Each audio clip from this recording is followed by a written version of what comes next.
बातमी कळवण येथून। कळवण तालुक्यातील पिळकोस फाट्याजवळ रविवारी सकाळी झालेल्या भीषण अपघातात नवविवाहित पती पत्नीचा दुर्दैवी मृत्यू झाला आहे, तर पत्नीची बहीण गंभीर जखमी झाली आहे। या घटनेने संपूर्ण परिसरात हळहळ व्यक्त होत असून शैक्षणिक क्षेत्रातही शोककळा पसरली आहे।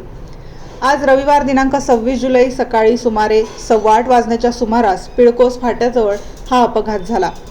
MH15 EP 3031 क्रमांकाची मॅक्झिमो प्रवासी वाहतूक करणारी गाडी खामखेडा येथून पिळकोसच्या दिशेने जात होती।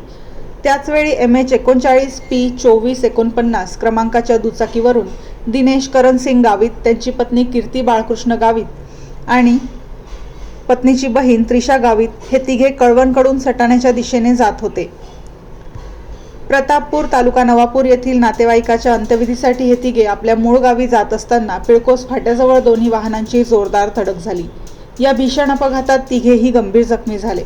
स्थानिकांच्या मदतीने त्यांना तातडीने रुग्णवाहिकेद्वारे कळवण उपजिल्हा रुग्णालयात दाखल करण्यात आले।